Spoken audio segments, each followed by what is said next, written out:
16 robots enter into a tournament. And only one can win. A lot of people ask me, what is the Battle of the Rookies? 3, 2, 1. It's a gauntlet. Go.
Ladies and gentlemen, welcome back to another season, another session of Battle of the Rookies.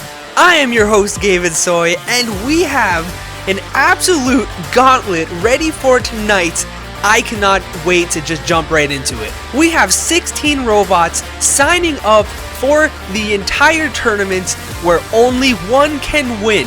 The top 3 robots will earn contracts into the RoboMania Fighting League, while the other 13 are left out and sent home. This is a single elimination tournament with 16 different robots, which means there are going to be 8 first round fights, 4 in each episode, and it will all build up to the grand finale, where the 2 robots remaining will fight until there is only one left standing, and it will become the newest Battle of the Rookie champion. Before we start talking about any of the rest of the tournament and all of the robots competing, drumroll please guys, I know you've been missing it. Let's take a look at the rules of the arena. Each fight will be a total of 3 minutes long, including main events and championships. Each minute, the judges will award the winning robot a total of 10 points, while the opponent receives 9 points or fewer, depending on the dominance of that minute. The judges will base their scorecards on damage, control, and aggression, which means a robot must follow all 3 of these criteria in order to win. In order for a robot to win a fight, it must destroy, immobilize, or eliminate the opposing robot before the fight timer is up. If the fight were to end after all the time is up, then it will go to a tiebreaker where the judges will determine a winner based off of their scorecards. There are 4 total ways to win a fight in RoboMania. A robot can knock out the opposing robot, which means it completely destroys the opponent and prevents it from working. A robot can win by technical knockout or TKO, which means it can simply prevent the opponent from moving for a total of 10 seconds of the in-game timer. A robot can also win by elimination, which means it can punt or flip the opposing robot over the arena walls and out of the arena. If a robot can't complete either of these finishes before the fight timer is up, then the judges will take over from there and declare a winner. It feels good to be doing this. I'm honestly really excited. We have 4 different fights in today's episode, all starting out with the lower seeds today. We will be watching Counter Blitz taking on Toxic Waste, the 8 versus 9 seed. 2 vertical spinners are going to be coming together for that one. I am very interested to see how it's going to come out. I know both robots are really good at what they do, and it should be an absolute war. We have Parallel Paradox taking on ScorchBreaker, the 5 versus 12 seed. This is the tale of a vertical drum spinner versus a hammer robot. I'm very curious to see how this one's going to come out. The 5 versus 12 is always a toss-up in the air when it comes to this, especially with ScorchBreaker being a very powerful robot, but Parallel Paradox has that control. After that, we have Fish Power taking on Destiny Bond, a flipper versus a vertical spinner. I'm very curious to see how the Flipper is going to do since there are only 2 of them in this tournament.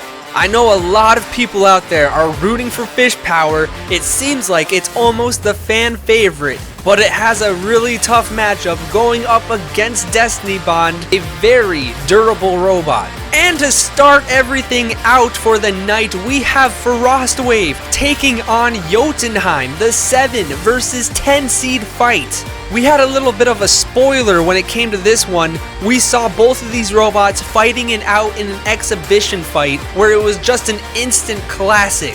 If it's anything like how that was, I can genuinely say I can't wait for this fight.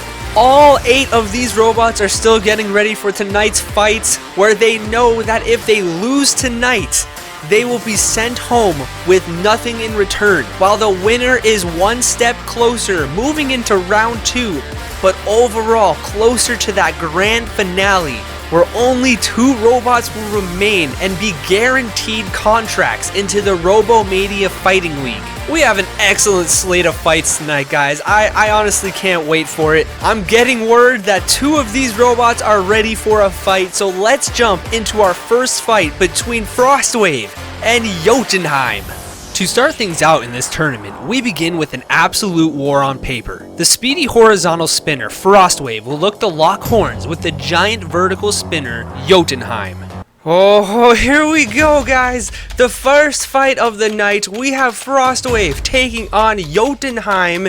We have a little bit of a surprise here with FrostWave being the clear favorite of this fight, a 75 to 25 vote by all of you guys. Introducing first out of the red square, we have Jotunheim, a ginormous vertical nightmare themed robot where the blade spins downwards. I do have another configuration that spins right side up, but for this one, it's taking on the downwards configuration. It will be going up against FrostWave, the number 7 ranked robot, a horizontal spinner, and the community build robot, a very, very powerful robot that can dish out a lot of damage. I'm very curious to see how this one is going to go. The battle of the rookies. Let the fight begin. Jotunheim and FrostWave comes immediately tumbling out of this box rush and almost out of the arena. Jotunheim 10 seconds in, almost out of the arena already. Wow. FrostWave takes the back and actually loses a couple of wheels in the process. A couple good hits back and forth. But it seems like FrostWave is getting the speed, while Jotunheim just gets a really good hit, which sends itself flying backwards. These robots are going back and forth right now, and I'm so excited for this fight. I'm excited for this tournament in general, as FrostWave is trying to get around the corners of Jotunheim and actually bounces on top of Jotunheim and loses more wheels. Are you kidding me right now? They're flying back and forth. A couple big hits, which sends both robots flying, and now Jotunheim has smoke coming out of it from the backside. A great hit from FrostWave, which just sent it flying with smoke coming out, and I'm not sure what sort of internal got damaged in the process. It seems like the weapon is fine. The driving is somewhat okay still. It must be the turning, I suppose. I'm saying all this while FrostWave is keeping on the pressure, just continuing to just have an output of damage. Amazing performance so far from FrostWave. Jotunheim seems like it's a little shocked. I'm not sure if it can survive the rest of this 1 minute and 20 seconds at this pace. Loses a wheel guard now. Jotunheim is on its heels at the moment, trying to recover somehow from that first initial hit from the box rush that FrostWave sent. Now flipped upside down once more. The weapon is still spinning. The fight is not over yet, guys. If Jotunheim's spinner is still spinning, this fight is not over. Jotunheim just drives into the wall, while FrostWave is actually upside down now. It's kind of an undercutter. One of the wedgelets has come off of FrostWave, both of them, while Jotunheim is now flying upside down.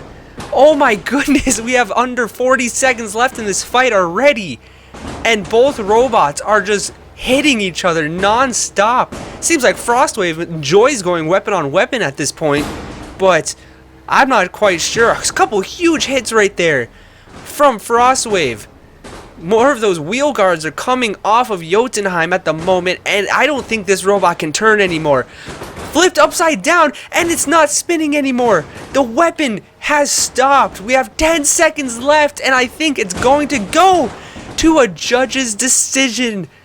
Are you kidding me right now? 3 seconds, another big hit, and that will do it. Whoa! A brawl to start out the tournament. In classic form by these two robots. It all started from the beginning. FrostWave, relentless the entire fight. Just continually putting damage and damage against Jotunheim. Sending it flying. Here's a good shot by Jotunheim actually, which sends 2 wheels flying off of FrostWave. There's almost a knockout shot, which sends smoke flying out of Jotunheim. A huge hit right there, sending over Jotunheim. Jotunheim was in the air for most of this fight. There goes the wedgelets of FrostWave. This was the flip that if there was more time in this fight, it would have ended the fight. And this right here is where the fight ended. It wouldn't make much sense if our first fight of the night went to a judge's decision. What an intense fight. I absolutely loved it. It was pretty much a war on paper. If you look at the statistics of this fight, it seemed like the strikes heavily outweighed the rest of the performing stats. Taking a look at minute number 1, we can see a clear favorite for FrostWave, at least in my opinion, leading in strikes, leading in flips and pins, while Jotunheim had that edge in significant strikes. Minute number 2, I believe, also went to FrostWave. We could see significant strikes, 2-0. Look at the amount of strikes that it had. FrostWave had 39 compared to 14 strikes in minute number 2. Minute number 2 should absolutely go to FrostWave. And taking a look at the last minute of the fight, it seemed like a little bit closer of a minute. However, just like minute 1, I think FrostWave edged out all 3 of these minutes. It's going to be interesting to see what the judges think on this fight, especially because Jotunheim dealt a lot of damage, but it wasn't being aggressive. It didn't have much control the entire fight, while it seemed like FrostWave was just putting itself in danger the entire fight and also causing a lot of damage. Keep in mind, FrostWave flipped over Jotunheim multiple times in this fight, especially at the end where it was almost a fight-ending hit. I believe if this fight went 20 extra seconds, that would have been a knockout actually. Who knows what's gonna happen? I'm getting word that the judge's decision is in, so let's see who won this fight. Ladies and gentlemen, after 3 minutes, we go to the judges' scorecards for their decision. All 3 judges score this contest 30-27 for the winner by unanimous decision. And moving on into round 2, FrostWave.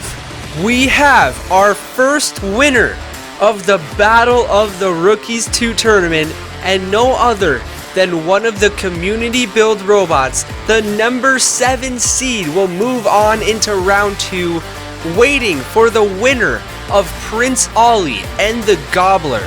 Either way, FrostWave will be fighting a flipper because they're both flippers. Should be a very interesting matchup either way. I'm wondering if that horizontal blade can really counter just being flipped constantly. I don't think that FrostWave is going to do very well against any of the flippers, against Prince Ollie or the Gobbler, but who knows what's going to happen when it comes to that. And we have our first robot being sent home for the tournament. Jotunheim didn't really have a crazy run. It lost, but it lost in fashion. It put on an absolute war. It didn't win any of the minutes in the fight. However, it looked pretty good while doing so. We have 3 spots left to fill in round number 2 for this episode. 7 total spots left. Let's jump into the next fight. For our second fight of the night, we will bear witness to a wedge battle that will determine everything. The fiery hammer ScorchBreaker will look to put holes in the armor of the controlling vertical drum spinner of Parallel Paradox. Here we go, our second fight of the night between Parallel Paradox and ScorchBreaker. Both of these robots are virtually the same size. It's going to be a very interesting stylistic matchup between a drum spinner and a hammer. I am genuinely excited for this. Fighting out of the red square, we have ScorchBreaker. This robot needs to somehow flank around the corners of Parallel Paradox in order to win this fight. I think that's the only way that it can actually somehow manage to pull the upset, going up against the drum spinner of Parallel Paradox. This robot, honestly, it just needs to win the wedge game, and I think it can actually win the rest of the fight if it somehow does that, but it's going to come down to these wedges that it has. 3, 2, 1, let the matchup begin. Parallel Paradox and ScorchBreaker. Parallel Paradox wins the initial box rush and manages to get underneath while ScorchBreaker is trying to somehow stay balanced. It is now pinned up against the arena. I'm very curious to see what ScorchBreaker is going to do in order to win this fight if it can, and it's losing a bunch of wheels in the process. They're all flying around it. Look at that orange one. It's just it's just going everywhere. I say this as Parallel Paradox is just completely controlling, doing a good job, not doing a lot of damage, but somehow getting underneath ScorchBreaker. And oh, there was a good hit right there from ScorchBreaker, which that's what it needs to do. There's those two green cylinders on top of Parallel Paradox. I think that's the only way that we can see a win from ScorchBreaker. More wheels are coming off, and I think I see smoke. I'm not sure who it's from. It might be Parallel Paradox, actually. A little bit of overheating, which is not a good sign. That is definitely coming from Parallel Paradox. It looks like it's actually the drive, perhaps. We have 1:45 left in this fight, and it seems like Parallel Paradox is doing a beautiful job just controlling ScorchBreaker. It's not letting it drive at all, and it doesn't have any wheels left either, which is significant. It has one wheel left, and that is it. That is huge for Parallel Paradox. It seems like it could almost win. There goes the last wheel. ScorchBreaker has no wheels left, but you got to keep in mind Parallel Paradox is overheating a little bit and is just controlling this fight. A huge hit right there, which sends fire coming out of ScorchBreaker. That is not a flamethrower. Even though the theme is fire, that is not what ScorchBreaker wants inside of its body. A huge fire coming out the front right side of ScorchBreaker right now, while Parallel Paradox is continuing to keep pressure on.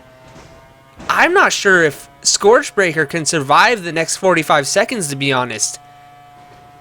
It does have the hammer still operating, but Parallel Paradox is just consistently just keeping the pressure on, making sure that it can't move at all. It's been doing this since the very beginning of the fight, and that might be why it's overheating. There is a countdown going down right now, and it was from Parallel Paradox. It backs up, resets it, and just more damaging control shots from Parallel Paradox. Are you kidding me right now? The 5 seed is truly coming out.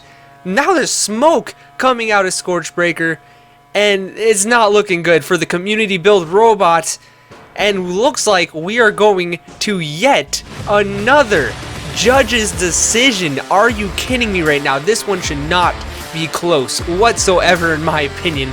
I think Parallel Paradox absolutely destroyed ScorchBreaker the entire fight. It wasn't even close. There maybe was 1 or 2 good shots. Right there was ScorchBreaker's shot.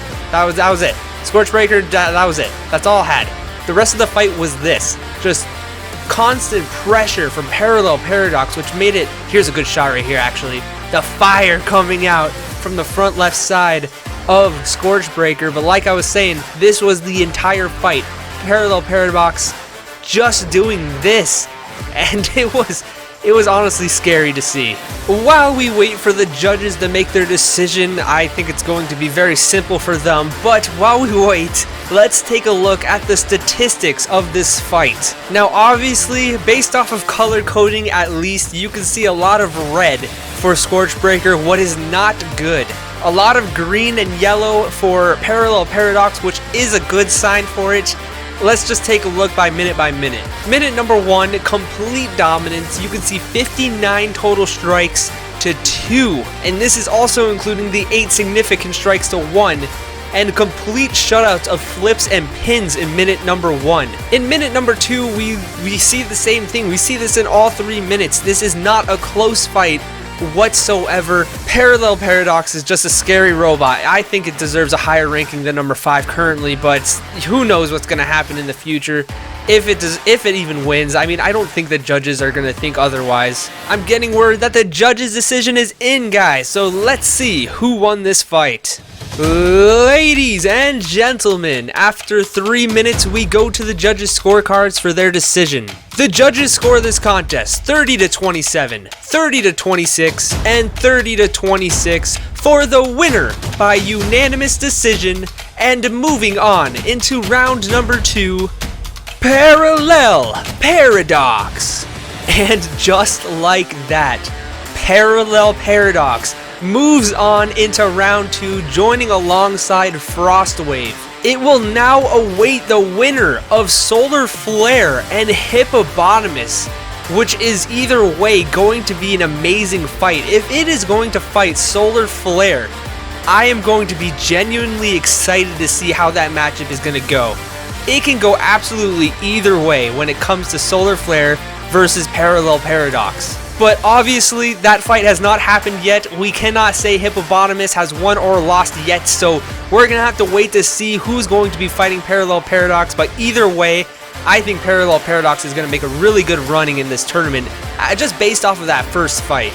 And unfortunately for ScorchBreaker, it loses a completely terrible loss. It didn't stand a single chance in my opinion. I mean, the judges scored it 30 to 27 and then 2 30-26s, which means it was a dominant performance by Parallel Paradox in 2 of the judges' eyes.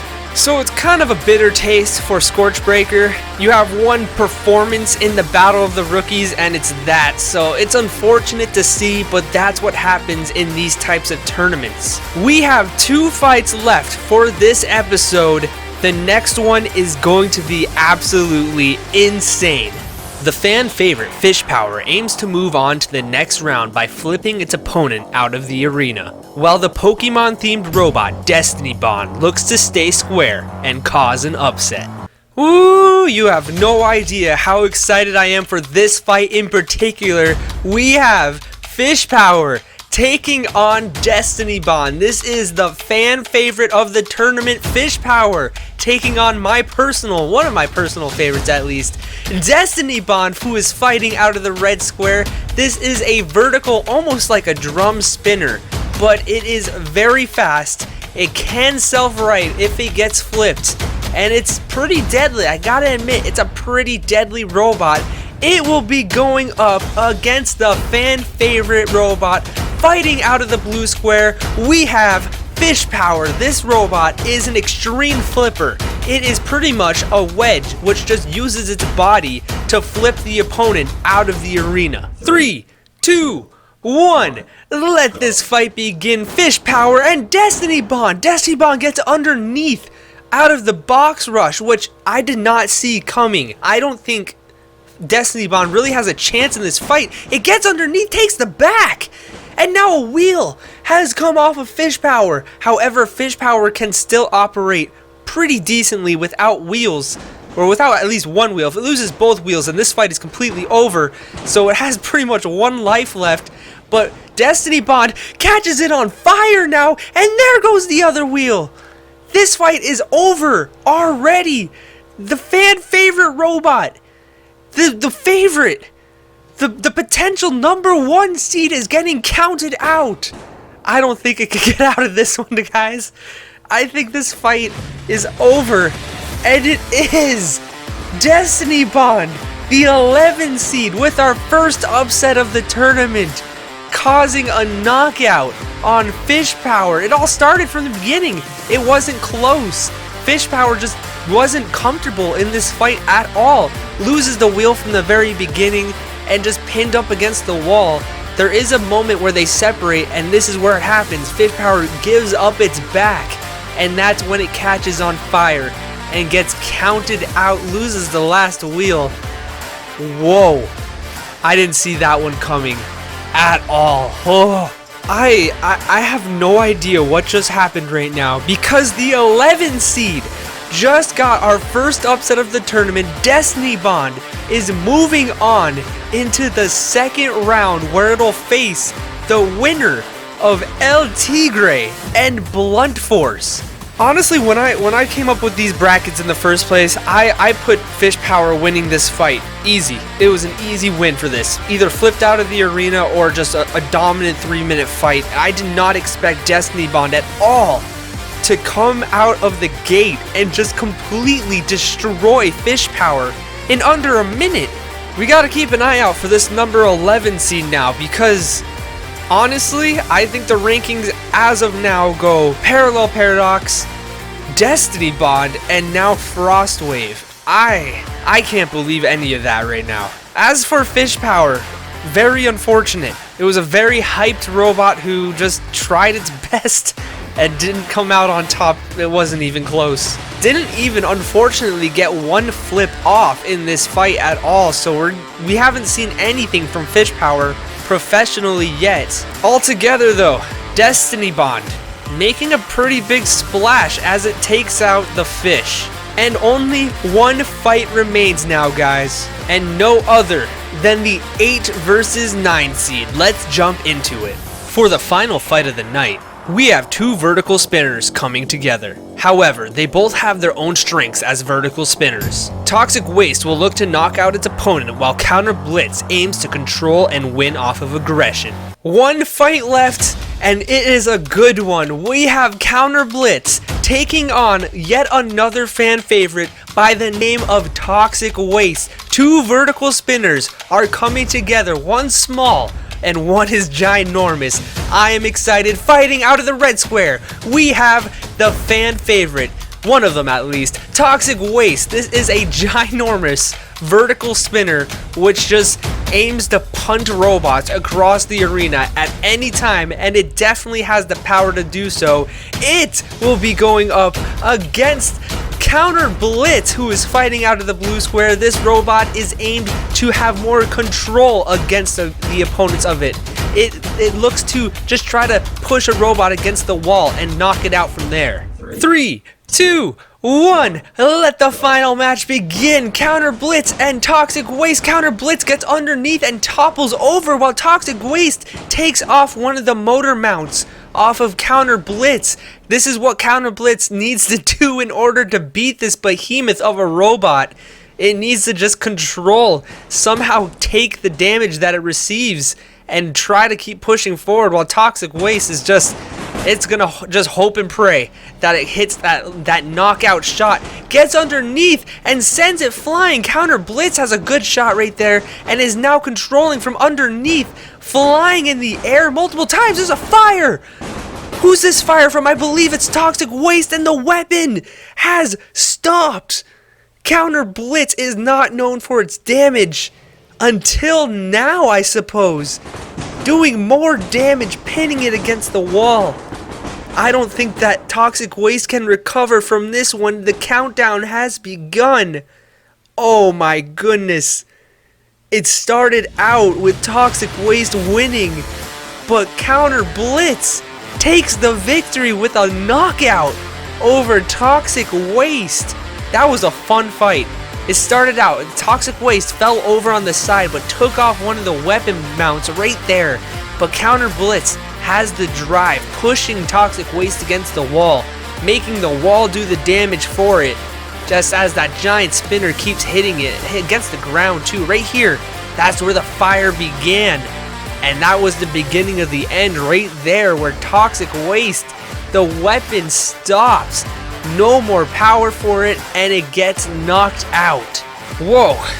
We have Counter Blitz moving on into the next round. Both of our fan favorites have been completely taken out of the tournament in the first round. I bet not a lot of people are going to be happy about that. And I bet Counter Blitz is almost going to be the villain at this point. But you have to admit, Counter Blitz had a perfect strategy against Toxic Waste. Just getting underneath, making the arena walls do all the damage for it.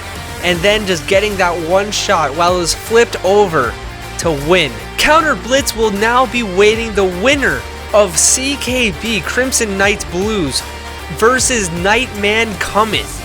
The 1 versus 16 seed. We're assuming that CKB is going to progress into round number 2, so we have a potential horizontal versus vertical spinner, which is always fun to watch. It's very unfortunate to see Toxic Waste lose like that because it had so much potential in this tournament. We're seeing a lot of really good robots leaving this tournament early, and it's never something fun to see, but Counter Blitz is such an amazing robot so far. It had a great performance, and I'm genuinely very excited to see what its next fight is going to be like. We've had 2 underdogs win in these 4 fights. Counter Blitz and Destiny Bond were both underdogs in their fights. I wonder if there's gonna be some reputation changes in round number 2. 4 fights are done and we have 4 left. The Battle of the Rookies 2 will continue next week. I hope you guys truly enjoyed it as much as I did. Let me know in the comments below who you think are going to win these final 4 fights, and who do you think is the standout for this tournament thus far.